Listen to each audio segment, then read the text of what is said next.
Yan guys, unahin muna natin itong galunggong. Aasinan natin para mamaya pagkatapos natin maghiwa, sasabay natin ang pagpiprito at paggigisa ng ampalaya. Yan guys.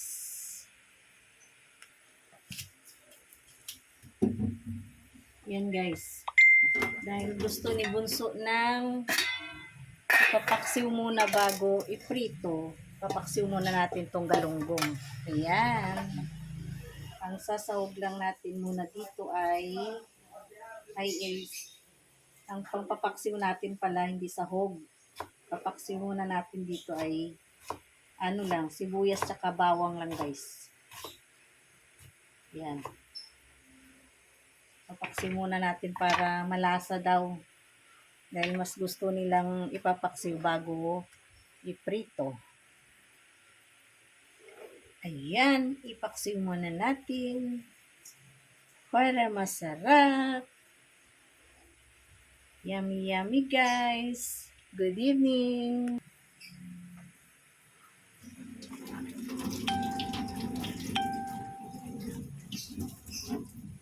Gasan muna natin guys bago hiwain. Ayan guys. Hiwain muna natin ito bago tayo maggisa. Ayan.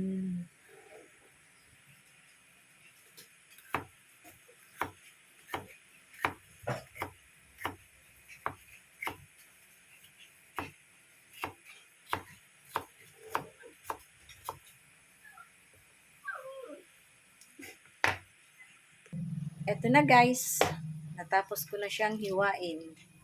At ito na ang ating kamatis, bawang at saka sibuyas. Ayan.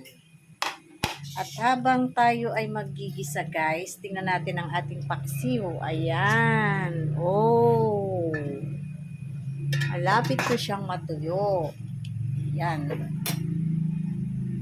At habang hindi pa tayo nagpiprito, magigisa na tayo nitong ampalaya natin. Yan guys. Yan guys, habang hindi pa okay itong paksiw natin kasi pinapatuyuan ko pa siya, magigisa muna tayo ng ampalaya. Yan guys, okay na itong paksiw ko. Oh. Palalamigin muna natin bago siya iprito.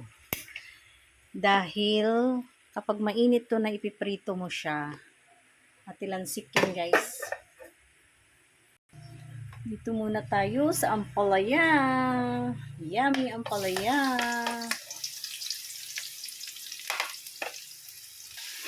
Yan guys. Lagay na natin itong ampalaya. Ayan. So yummy, yummy, yummy, yummy. Lagyan natin paminta guys. Yan. Pang aroma. At itong panlasa, alam niyo na, magic magic. Lagyan pa natin ito guys. Oh. Ayan. Ang tunay na magic. Okay guys, ang ating ampalaya ay malapit ng maluto. Siyempre guys, habang di pa luto ang ating ulam, magsaing na. Para pagkaluto ng ulam, luto na rin ang kanin. O, di ba guys? Tjarang! Yummy ampalaya ang ating ulam. At lalagyan natin ng 3 itlog para mas masarap. At ang ating final, ayan, itlog na tayo guys. Ayan, egg, 3 eggs.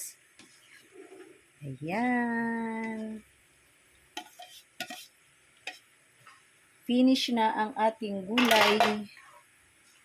Okay guys. Mag-aantay na lang tayo ng kanin at saka pritong isda. At ayan na guys, ang ating ampalaya. Luto na. At ang ating kanin ay kumukulo na rin. Ayan. Malapit na tayong kumain. Magpiprito lang ako. Yan guys, magprito na. At use oil ang gagamitin natin para pagkatapos gamitin, itatapon na lang siya. At habang ako'y nag-antay na mainit ang aking kawali guys, nakipaglaro muna ako dito kay papi nami ko. Ayan, masigla na siya. Oh, di ba? Gusto na niyang kumain. Oh, oh, oh, oh, oh, oh. Takot magpa-doktor yan. Oh, Nami, come here. Ayan guys. Habang ako'y nag-aantay ng kawali na uminit, sumilip muna ako dito sa mga bagong inakay. Oh. Ayan, may bago na naman kaming inakay. Lovebirds. Ilan yan? 1, 2, 3. Yan. 4 pala guys. Meron pa siya sa dulo. Oh. Yan guys. Meron pa dito sa baba. Oh. May dalawang inakay pa. Lovebirds yan guys ha. Hindi yan daga. At habang ako'y nagluluto, ayan si Nami. Nagkakalat ng ihi. Nami, punasan mo yung ihi mo. At balik tayo sa aking niluluto guys. Ayan. Galonggong. Fried galonggong tayo with ampalaya. O, diba guys? Matalsik naman siya pero hindi ganun katalsik. O. At habang nagpiprito guys, ayan ang aking sinaing. Di pa rin luto. Pansin nyo ba guys? Kakaunti lang ang aming kanin. 4 na kami kakain yan. Kasi hindi kami masyadong kumakain ng rice. At ayan guys, hindi pa ako tapos magluto. Makikipaglaro ulit ako kay Nami. Nami maharot. Nami, come here. Come. Ayaw mo na lumapit ha. Yan guys. Maharot to eh kapag magaling ng sakit niya oh. O ayan. Diba? Ang hirap na niyang habulin. Ayan, malapit na akong matapos at ang aking sinaing ay luto na rin. Ayan guys, malapit na tayong kumain. Isang batch na lang yan kasi ito na yung naluto ko. Ayan guys, ang ating finished product ng ampalaya at ito naman ang ating pritong Gigi. Siyempre, ang ating rice na hindi mawawala sa hapagkainan lagi. Ayan. Nakita nyo ba yan guys? Kinamay. Tutungin guys oh.